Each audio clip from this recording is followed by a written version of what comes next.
1340 AM.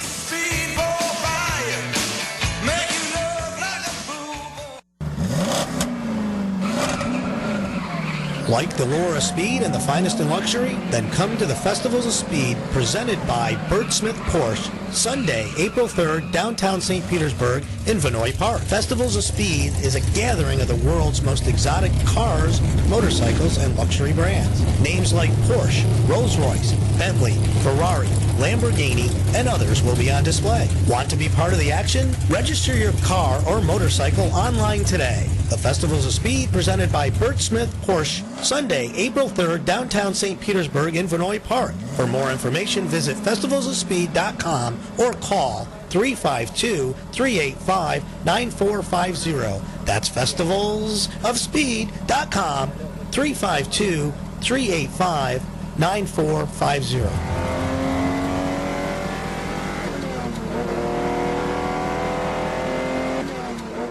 Hey, did you know there's a live psychology talk show 3 days a week, Monday, Thursday, and Friday at noon, where you can call in and get free guidance and also learn several different topics relating to ending the stigma of mental health? It's called Moments of Clarity on WTAN 1340 AM. It's with licensed therapist Tiffany Warner, who will try to end the stigma of mental health. But the only way you can do that is to listen to Moments of Clarity 3 days a week, Monday, Thursday, and Friday at noon on WTAN 1340 AM, the Tan Talk Radio Network. Tuesday on the Rocket Sports and Entertainment Network show, the San Jose Sharks come to town to face the Tampa Bay Lightning. Lightning, losers of 3 of their last 4, hope to survive the Shark attack Tuesday night. Pitchers and catchers report this week. The Tampa Bay Rays are hoping for an improvement in 2016. The new look offense should certainly provide some more runs. All that and more, afternoons 2 to 4, right here on the Tan Talk Radio Network. This is the Tan Talk Radio Network.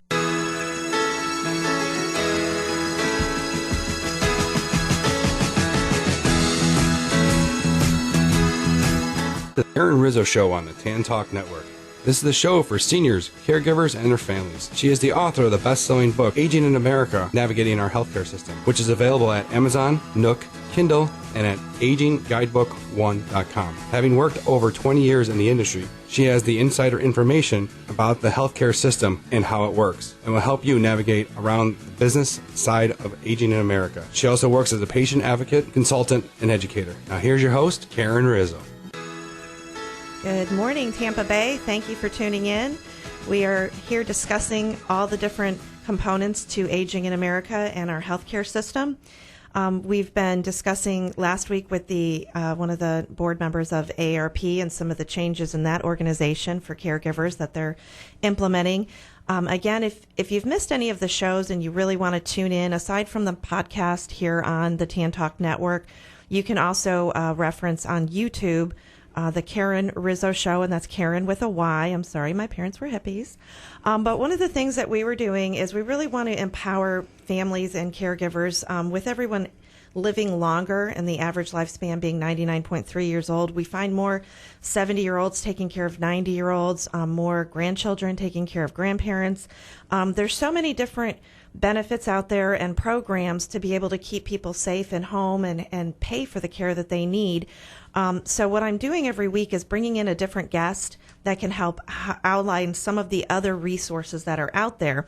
Now, today I'm really excited because this guest was not only a personal caregiver for her own parents, but she's also was a volunteer for what used to be Suncoast Hospice, which is now a member of Empath Health.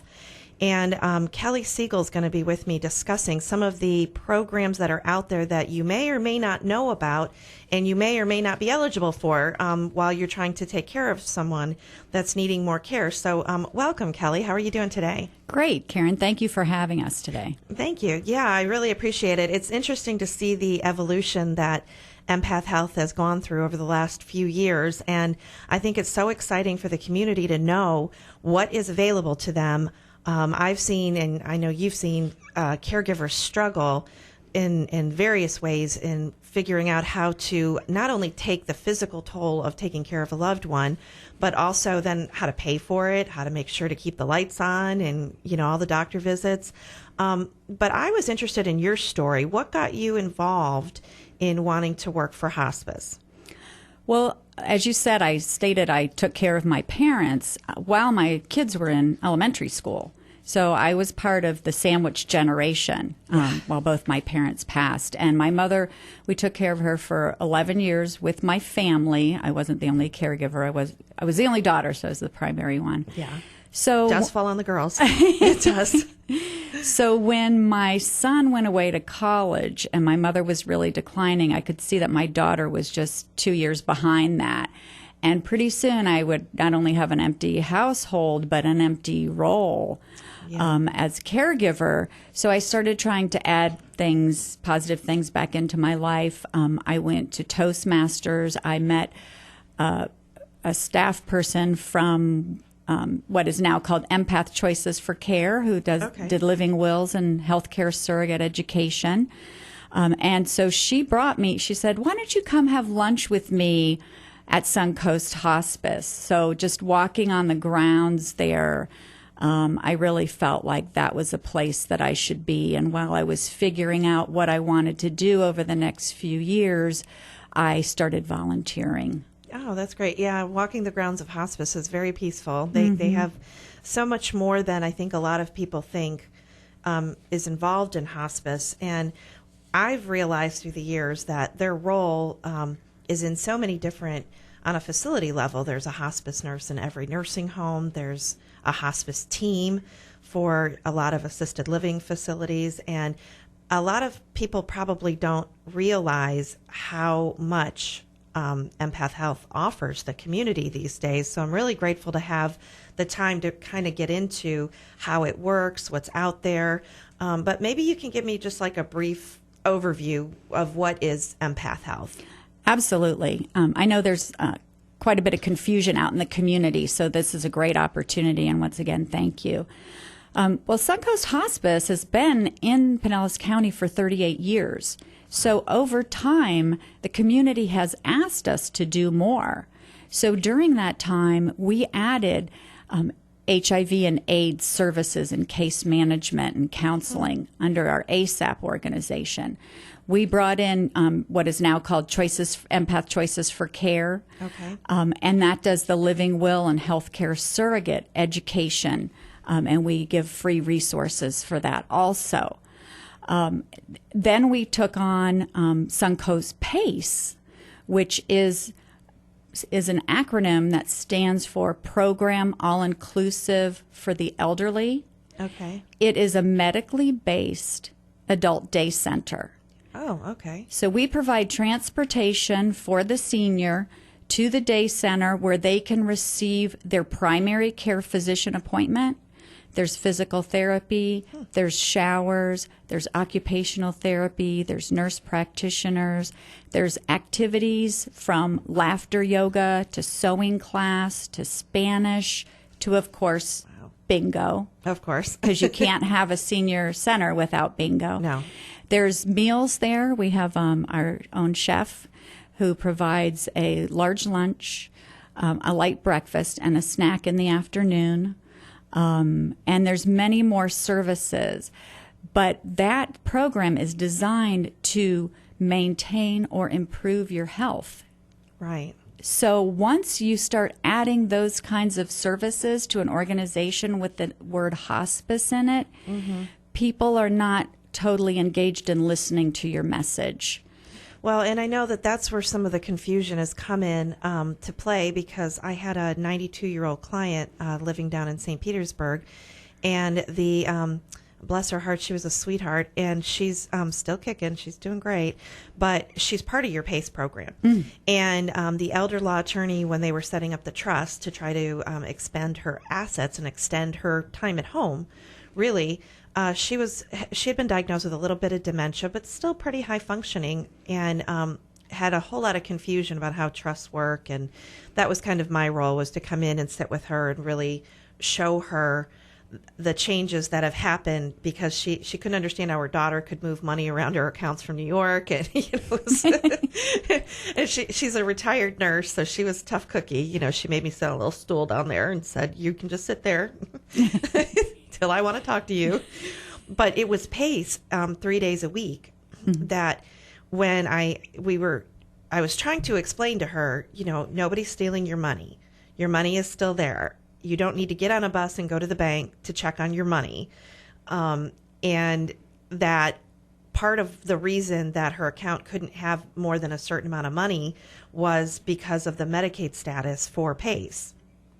And that was kind of a design by her attorney to make sure that she was eligible for this program 3 days a week. And so I asked her, well, would you not like to go to PACE 3 days a week? I mean, the bus would come pick her up from her independent living community and take her. And she was like, oh, they can't take my PACE away from me. I mean, she was so emphatic about her program and the fun she had there, even though she said that therapist worked her too hard. And, she would complain on the one hand, but on the other hand, I think you guys are onto something really special there, merging the medical component with the therapy along with the recreational fun, so that it's something that's enticing because, if you say to an elderly person and they say, well, I'm going to call in a physical therapist, and they're like, they roll their eyes and they're like, really?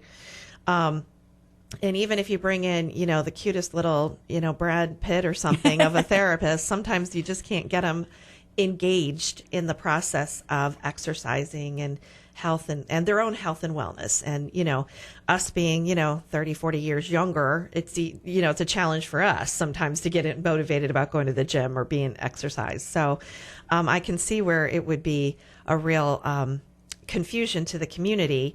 Also, I had another experience recently where my mom called me up and said, so-and-so's dying, you need to go help the family. And I'm like, again, Mom, I'm not Jesus Christ. I just happen to work in healthcare. And when I went there, they thought hospice had been called in for end of life grief and transitioning, but what she really had was hospice home health, which was under the Medicare program. When she had discharged from the hospital, the doctor had called in hospice home health. The Empath Home Health. The Empath Home Health. Uh-huh. So the confusion went through the whole church that hospice was called in and she was dying, of course. Oh. So I can see where the educational piece is going to be keeping you girls busy for quite a while here. Absolutely, because there's so many components to Empath Health that we still haven't touched on. And then some of the programs are very deep, such as PACE, which we just glossed over. Right. But it's a great way to transition through the health system with Empath Health, because we could be there for you when you need just a little bit of help all the way through till you need the hospice care.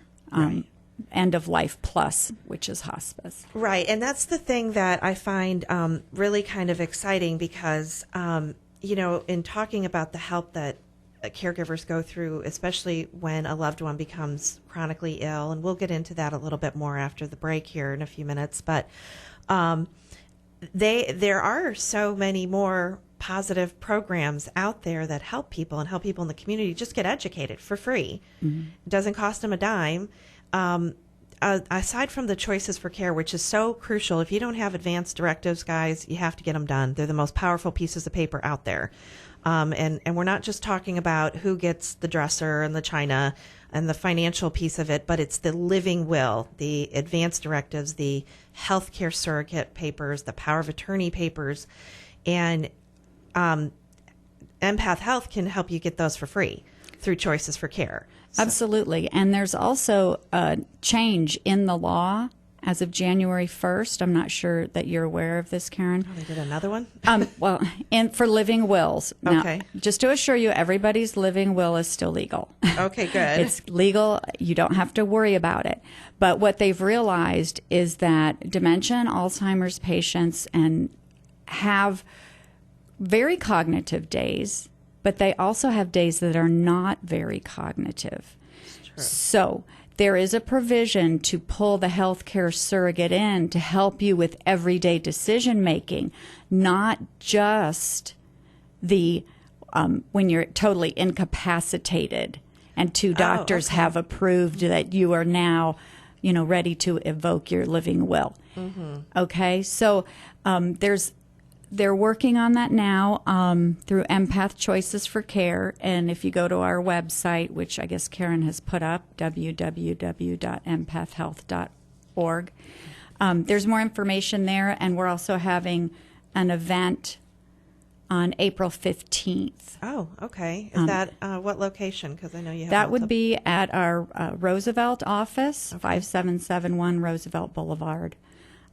So that's a great way to learn more about it, but you can also contact our organization through the website. Yes, and that is empathhealth.org, or you can also call if you don't have access to the internet, and that's 727-586-4432. That program for advanced directives is called Choices for Care. Correct. And I'm glad you brought up the area code, because it also made me think about the fact that your viewing audience is larger than just Pinellas County. It is. But for Empath Choices for Care, we don't have that restriction. Okay, that's great. Yeah, we are in the greater Tampa Bay area, but everything goes up online too. So you may get other parts of the state or adult children from other states that might be listening in as well. So right, and PACE, even though we only serve Pinellas County for PACE, it is a national program. So people across the country can look up PACE. It was started in the 1970s in California. So there's many centers across the country, so they might have one in their area. Yeah, that's good to know, because that is sometimes a game changer for families that are struggling to keep some people at home. So when we get back from the break, what I would like to do is get into not even just some more of your programs, but also let's talk about how they get paid for and what the end user might have to pay for to get those services. Exactly. Thank you.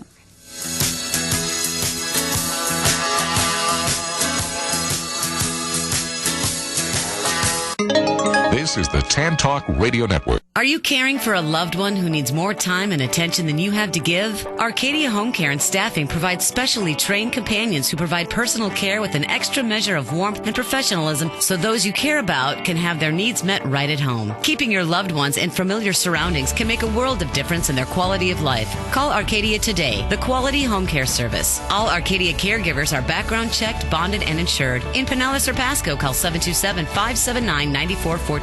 Other areas, call 813-306-0007. Listen, do you hear that? It's the sound of your senior care community's IT systems running smoothly. In this time of ever-changing regulations and requirements to share electronic health information, that's not easy to achieve. After all, you're in the business of taking care of people, not computers. Let the team at QShift, Inc. put our 30 years of healthcare IT experience to work for you. Think of us as ever-vigilant partners working to manage your electronic health records, IT planning, network security, systems integration, and IT training needs. With affordable solutions for skilled nursing, assisted living, and continuing care communities, the QShift team has the services for you. Why QShift? Because we're there for you every shift, every day. So go to qshift.com, that's QUESHIFT.com, or call Rick at 717-428-9020 to learn more. This is the Tan Talk Radio Network.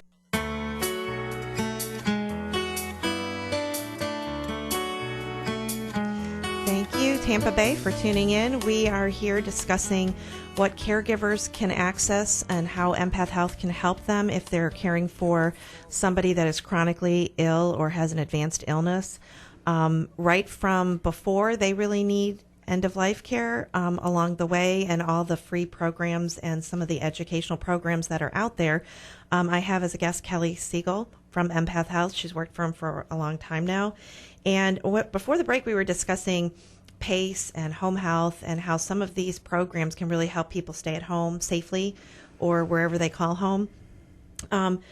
Maybe you can tell our listeners, how do they get paid for? How are these services, who pays for them? Absolutely. Well, as I stated, PACE is part of a federal program. Okay. So that is, if you have Medicare or Medicaid, then you probably qualify for PACE, especially because it does convert to Medicaid. So there's an asset limit, Okay. Which is $4,500 a month Okay. in assets. And then there's also an income limit, which is less than $2,200 a month. So that, even though it says low income, That's kind of decent. That's a decent income for a lot of our elders. Yeah, or lower. So, this really serves quite a large group of people, and there's no waiting list for PACE. Oh, that's huge. In Pinellas County. That is huge. So many of our programs that help people, there's a waiting list for. So it gets paid through Medicaid. There's no co-pays. Oh, so nice. your vision and dental are even included. Your primary care is included. There's also, we will find your specialist for you and transport you there. Oh, great. I know. When I gave a community presentation, I had one of the attendees actually shriek when I said that. And she said, "Do you know how hard it is for me to find my own Medicaid specialist?" Right. And a lot of adult children don't live here locally. Right. And they can't have the role of that primary caregiver. But in this case, boy, what a partner that could be. Absolutely. And we also provide services in the home. A nurse can come to the home. A home health aide can come to the home and help you with personal care, showering. Some of our Parkinson's clients are, a little shaky, so it's not always safe for them to shower themselves. And also, we provide light housekeeping in the home because we find that gets to be a challenge as you age. So we want they have to live safely and independently in their home or wherever they live. They could live with one of their children. They can live alone. But a lot of these senior independent communities that I go into, especially the low income, people don't have transportation. So the fact that we help them get to these appointments and That's get huge. to activities where they can socialize again is really a great asset. Yeah, it's a great program. And if you are a caregiver or if you're struggling to coordinate services for a loved one, definitely call Empath Health because it's worth it to see if your loved one's eligible. That income amount is pretty high for a lot of our seniors living here. And there's a good chance that a lot of people are eligible. And what this daycare program can basically do is not just engage them physically, but keep them. I love the fact that it merges the medical component with the socialization and their meals. All of this is something that's so key to an elderly person staying safe and healthy. And independent. And Karen, where else in the community can someone who's living independently be so well supervised medically? Yeah. Nowhere. We really don't have anything like it. So, it's one of the reasons I wanted to have you on to discuss the PACE program along with some of the home health programs and that. So, especially if you're eligible for Medicaid or if you know somebody who is, the key thing is if you see an elderly person or a senior person who is struggling between medications or they're driving, they're having a challenge driving to their doctor's appointments, they might be an ideal candidate for PACE. And sometimes I've noticed, probably you've noticed also, some of the best dressed women out there might be living on the least amount of money. So, never judge a book by its cover. I always tell people, just ask your neighbors, how are you doing? Are you having okay getting to your doctor appointments? You just never know sometimes the struggles that somebody's going through. Right. And PACE, is designed for people who have some health challenges. Right. So they're looking at maintaining or improving their health. So they do have to be certified by the state. Okay. We do have our own staff who does that.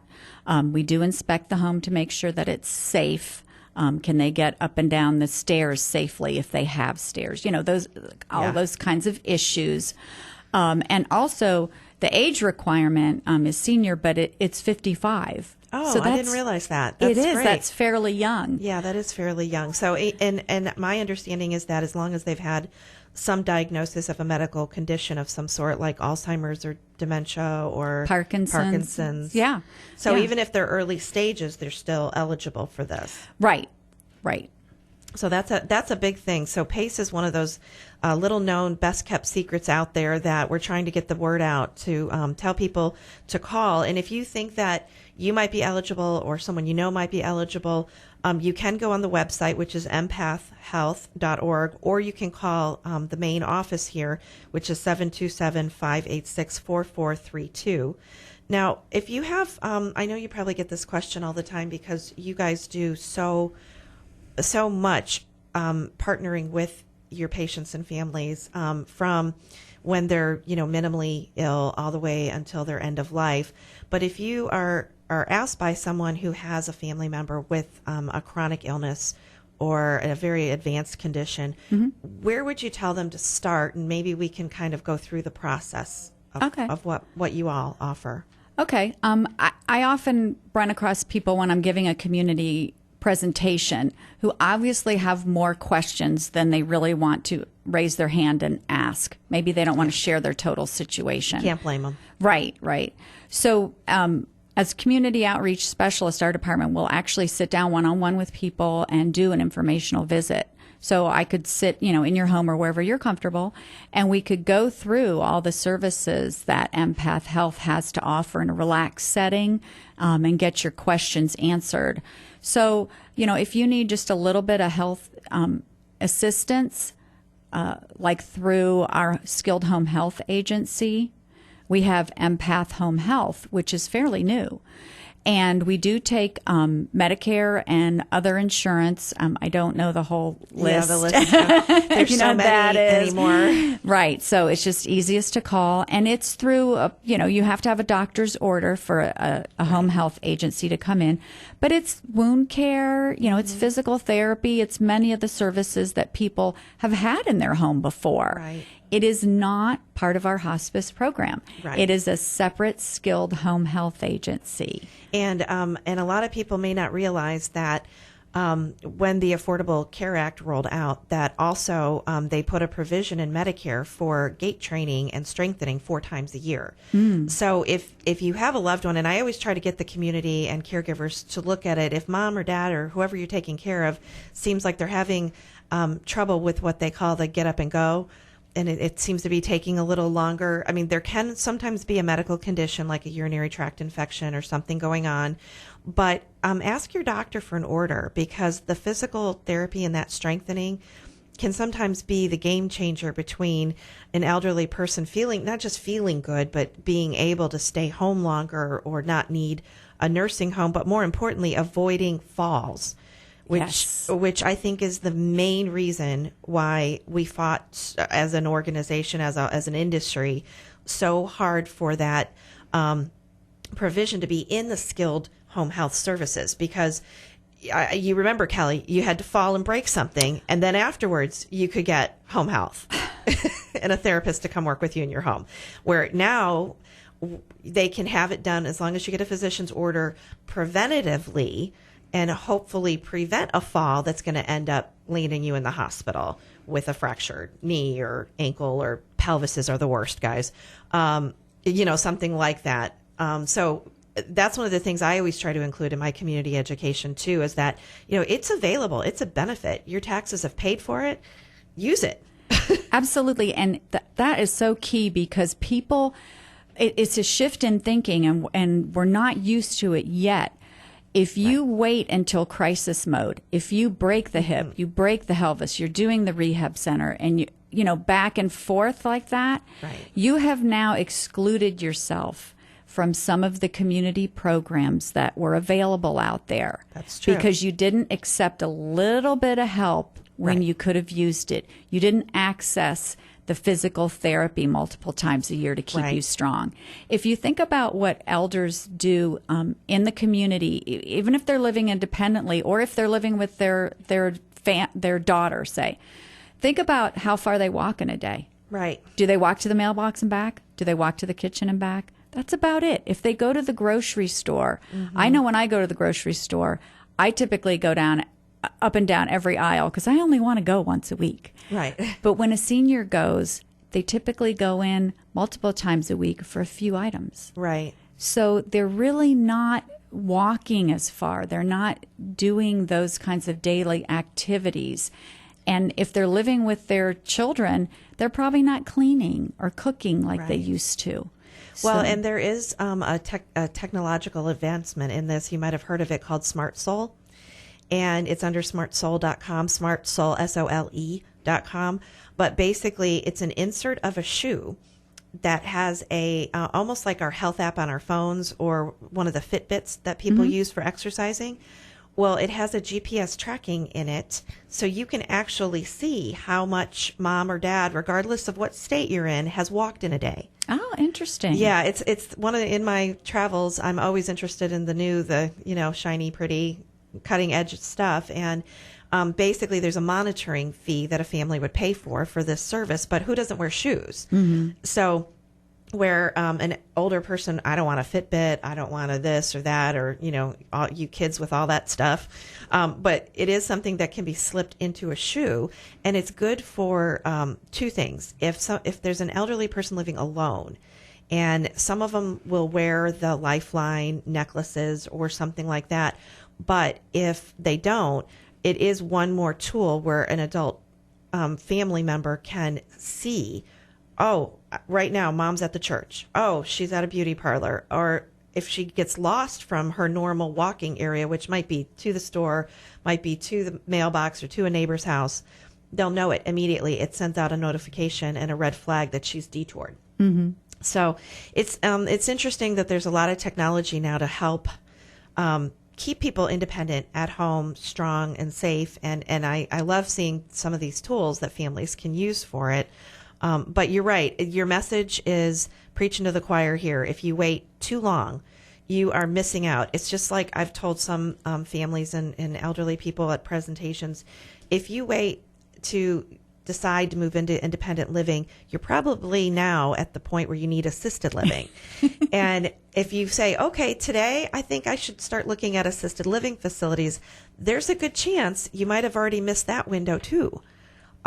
So it's one of the things that with the, and facilities aren't always what people choose to retire in. They really, most of our elders want to be home. And so there are programs that people have fought so hard for that are designed to keep you healthy at home. And one of the ways is the gait training. But the other one, which I'm not sure if you were aware happened too recently, is that with depression being such a big problem in our elderly population and can sometimes lead to substance abuse and DUIs and all kinds of issues, a Baker Act sometimes because it's, they might be using the wrong medications to manage it. There's actually 4 times a year preventatively where they can go to a doctor and have a counselor come in and do some mental health counseling under Medicare as well. So, that is so wonderful. Yeah, that's a new thing that a lot of people need to utilize as well. If you have someone or a loved one who's struggling with the depression, loss, death in the family, that grief that I know you guys manage a lot of, it's really helpful. But speaking of, the losses that everybody goes through, and I know, and we're getting this to the end of Empath Health, which I love because everybody thinks Empath Health as, Suncoast Hospice, Empath Health. Yes, they are, but they've added so many of all these other preventative, positive, community-oriented elder programs that it's almost like just the icing on the cake what you do for end of life. Right. So maybe you can discuss a little bit of that with everybody.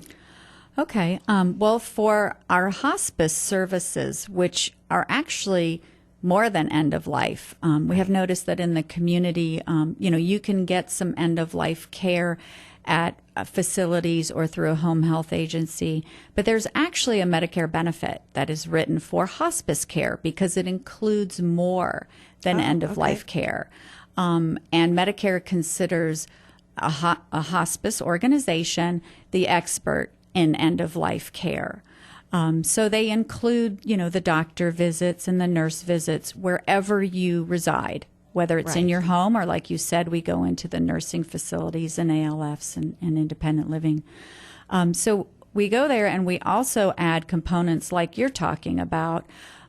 We have social workers who can come in and counsel you and refer you to other resources. We have clergy, which will come in because people aren't always only in physical pain or spiritual pain or mental anguish can actually increase physical pain.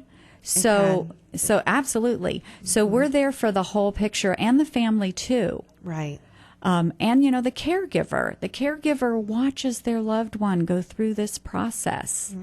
And the caregiver is a huge component in end-of-life care. So we are there watching them, trying to make sure that they stay healthy also. Right. So these services help them because we deliver the prescriptions. We deliver all the medical supplies. There's so much that's involved that it is sad that people wait into the last few days, because when a doctor writes an order for hospice care, you can have 6 months of services, and then we look at you for recertification. So it may go on even longer. Who knows? Right. And it is a doctor order, but it doesn't have to be initiated by a doctor. You can call our organization at any time and say, you know, I'd like to learn about hospice services. That's where the informational visit also comes in. Right. And that's before a nurse comes out for evaluation. We might have your medical records if your doctor has been involved, but it might just be for informational purposes only. And then, of course, there is the grief counseling benefit that is only through a hospice organization for free for 12 months after your loved one has passed. And hospice services are paid for by Medicare, private insurance, Medicaid, self-pay. We have some programs that are even grant funded. And then because everybody deserves the right to die with dignity, we also have our wonderful foundation, which will help people who don't have any means to pay. Oh, wow, that's wonderful. And I think you're right. I think that for so many years, because everybody just put everything on this label, which, you know, not to get into the politics of our current time right now, but I did find an interesting quote today by George W. Bush that said, labels are for soup cans. So when you're thinking, oh, hospice is only end of life, it's only this, it's only that, Empath Health has changed, I think, the name and the nature of all of that, because there are so many more wonderful programs. I was interested to know a little bit more about your caregiver coffee break, so maybe you could talk about that as well, so we can have that as a resource for everybody. Sure. They are one of our free resources to the community. You don't have to have any ties to hospice or even Empath Health. And they're a great, safe place for caregivers to go where they can find additional resources that might fit their situation. They can exchange tips with other caregivers, and they can also share experiences that maybe they feel guilt, maybe they feel anger, but they don't want to tell people that because this is their loved one. Right. And those are all normal feelings. Okay? Yeah, that burnout factor is huge. They're so isolated. Right. They get into this big routine and they don't even realize how much contact they have lost over time. Right. So we have them throughout Pinellas County. We have at our Roosevelt Center. The next one is March 4th, and these are all on our website. Okay, so that's empathhealth.org. Correct. And we have one at our Tampa Road office, which is in Palm Harbor, and the next one would be March 10th. And then in South St. Pete at our First Avenue South location, we have the next one would be March 8th. Now, and one of the things I wanted to stress, because I have a lot of Facebook friends in different groups, is that if you're in another state, if you're in another area and you're listening to this show, and I know I've had some questions after my shows from different people via social media, there's usually a hospice or multiple hospice entities in your area. And the whole goal of this was to show that it's not strictly end of life. And you're right, the caregivers get so isolated. And I see some of the posts. Sometimes I can't even read them all because it breaks my heart. Yeah. You know, it's so sad to see what people struggle through.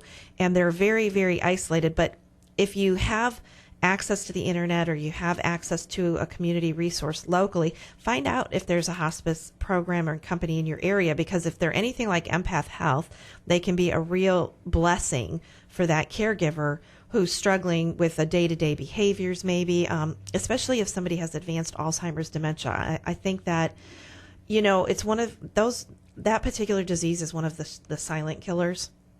because the person themselves isn't necessarily always aware of their behaviors, but the challenge it puts on the rest of the family and the caregivers is just brutal. It is. It is. It's so sad. There's several diseases that are long and slow, Right. slowly progressing, that are just heartbreaking. And I even overheard a conversation recently with some people who were part of an Alzheimer's organization that caregivers don't realize that their loved ones actually can die of Alzheimer's. Right. Yeah. I know that. And it's funny that, a lot of people, I always refer to it as my sometimers disease, but I mean, even personally, my family went through it with my grandmother, and it was complications of Alzheimer's that resulted in her end. But I think the prior time of caring for them with the behaviors and some of them, it's the anger. Like they know they can't do what they used to do. Right. And that's a real challenge. So I wanted to make sure that if anybody's listening from any of the Facebook groups that I'm part of, that, the programs that you're outlining now, does every hospice entity have these programs, or is it up to them to build and develop them based on their partnership with the community? Yes, it's based on what they do in the community, because some are just strictly standalone hospice house facilities. Okay. And then some are we are what is called a community-based hospice. Okay. So we will go wherever you are in Pinellas County. Right. And meet your needs. Which is wonderful because, the needs change constantly. Right. I mean, somebody might not need any help in the home one day, and then the next weekend they're needing everything. And, last week we had, interesting, the guest brought out that we have all of this continuity of care in the hospital setting, in the rehab setting, and then it stops when somebody goes home. That's when like the spouse caring for their loved one gets all these papers, orders, prescriptions that they need to fill, and they have to kind of sort through it all. And where do you start? Mm-hmm. And so, we see the fragmenting of our healthcare system, which is great because what you all offer is kind of like a nice cohesive thread where someone, they might need advanced directives because they've just been diagnosed. Right. And they might need to make those decisions. And it'd be, how helpful is it to, and it has to be done in advance, guys. It can't be done in a hospital. I mean, it can, but it's not recommended. Right. And it's sad because I know that I've actually taken the facilitation training. So I've sat with people and discussed their living wills, and filling one out. And I was sitting with this elderly woman and her adult son, and he was slightly behind her because it was a round table, so she didn't exactly see him. She was sitting with me, and she kept saying, I don't know why I need to fill this out. My son knows what I want. My son knows what I want. So finally I looked over at him, and he had tears streaming down his face, and she turned and looked at him, and then she looked back at me and she said, oh, okay. Mm-hmm. And now she got it, because it's about your child having your wishes and knowing what you want. It's about your child not having to make that decision. Right. And people don't realize that, okay, I have a do not resuscitation order. And sometimes they mistakenly think that covers every single decision. It does not. It doesn't mean that the professionals are not going to treat your loved one or treat you as a person if you're making that decision. So there's other decisions that have to be made, and it's better if you make them for yourselves rather than the doctor you don't know, the nurse you don't know, making the best call they can because you didn't put anything in writing. Mm-hmm. So it is definitely something that I think a lot of people need to be. I touch on it in my book on advanced directives on how the importance of it, because so many times people think, oh, my son knows what I want, my daughter knows what I want. No, they're not going to put me in a nursing home. They're not going to. They're just going to pull the plug if I want them to pull the plug. There's going to be times where they don't know what they want, and if there's multiple children involved, that's when the finger pointing can start, and families can really be ripped apart by you want her to die because you want the money, and that's when everything gets into a big avoidable mess, and it's strictly avoidable. It's an emotional time. That's just the bottom line, and it affects everything. It really does. Now, I know another thing that somebody told me that they were at one of your support bereavement. It was after her father died when she found out that there was what the word respite meant. Oh, yes. That is a big deal, especially for caregivers. Respite is also part of a hospice benefit where someone can go into a nursing home or one of our care centers for respite time. Also, we have volunteers who will come and sit with the hospice patient.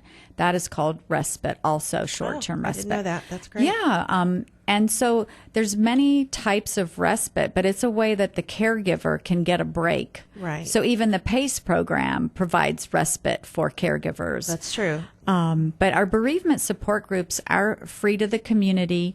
And so it's a great way if you've had a loss and you're not even tied to our hospice organization that you can join part of the support group. It's a 6-week class typically. And we have had people who actually continue to have lunch together even 15 years after. Wow. It's a great bonding experience. That's wonderful. I know Linda Burhands was on the show a couple months ago, and one of the things she said was that she had a support group for gentlemen, and one day they didn't show up because they all went out golfing. And I'm like, oh, okay. Well, I mean, but the friendships can be formed. Yes. And I think there's a lot of truth in that that friendship. They call it a trauma bond, if you will. But when two people have gone through the same thing together, they really, really can empathize in a way that someone who hasn't experienced can't. Mm-hmm. So it is one of the things that I love about your organization, that they just consistently do. One of the things I think that a lot of listeners don't know, and they think that because years and years ago, when we were in the initial stages of getting a lot of things a lot of programs built and designed, there were so many restrictions. But I think that a lot of listeners might be surprised that recently, very recently, the legislature's changed, and hospice organizations are now across the country able to offer so much more than they ever used to. And I know of a family recently that when mom was declining in an assisted living facility, hospice came in, brought in the bed.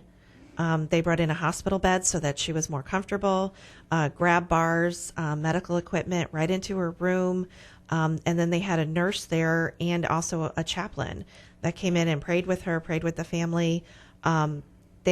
They could not, they donated everything to hospice when she died. They were like so grateful for the work and the empathy that, your nurses and social workers must do to be, and I know it's not daily because, you're a community educator and everybody has different roles, but when you are dealing with people in crisis, it can definitely take a little bit of a toll on you, I'm sure.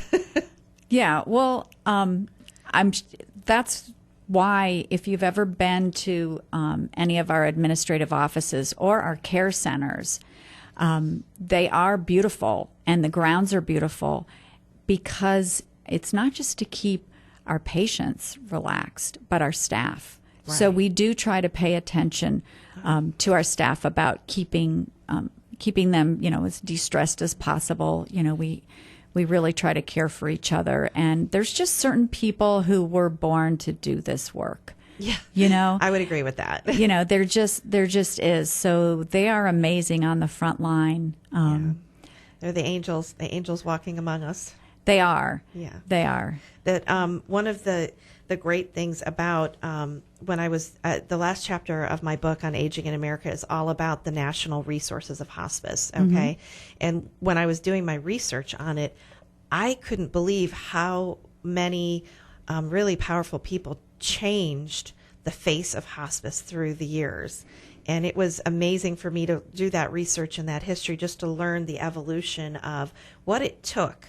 It took people like Eleanor Roosevelt who, had said if you're either going to be a caregiver or you're going to be the one cared for, but all of us are going to be something at one point in time. Absolutely. And really pushed to change the legislature so that we can offer that.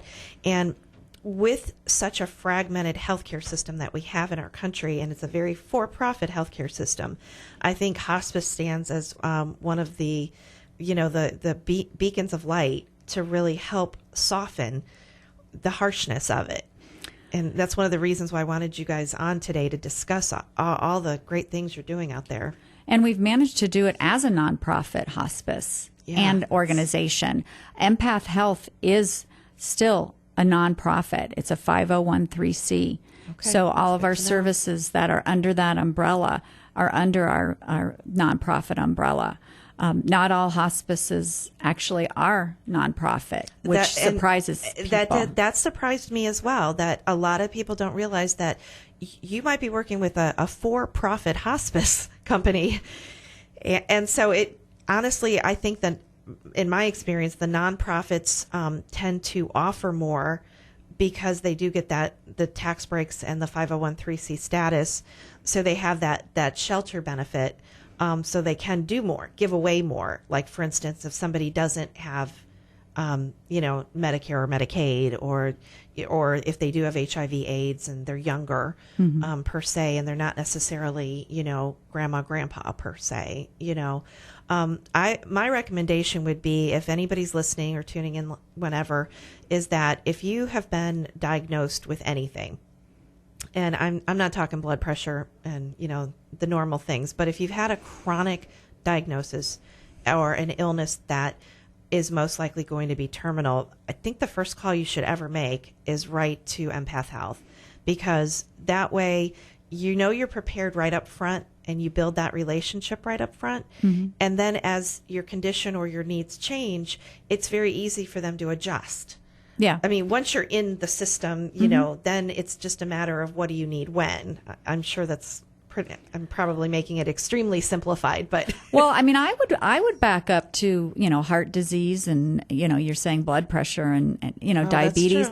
I mean, they're chronic, but they do add, heart disease is actually one of our top 3 hospice diagnoses. So really? I know people always think it's cancer. It's not. No, I hadn't thought that. Yeah. Alzheimer's and heart disease. I think lung and heart. Yeah. Okay. That's interesting. So any of those diagnoses, if you're being diagnosed with it, it's a good idea.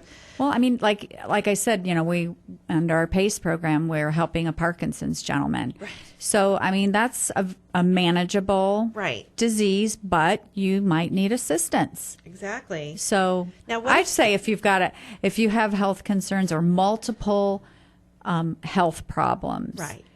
Just give us a call. Right. Now, if somebody wanted to get involved as a volunteer, what's the process for that? Oh, absolutely.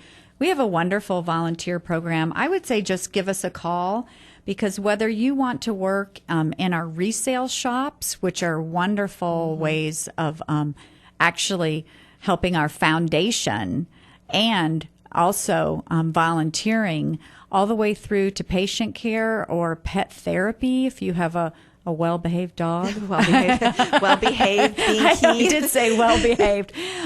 You can take your pet to visit hospice patients.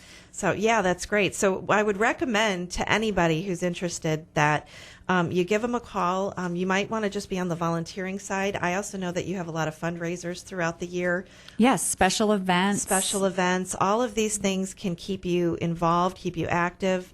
For anybody who is interested nationwide in accessing information, there is a whole chapter in my book on aging in America, navigating our healthcare system. It is available on Amazon. It's also downloadable by Nook and Kindle.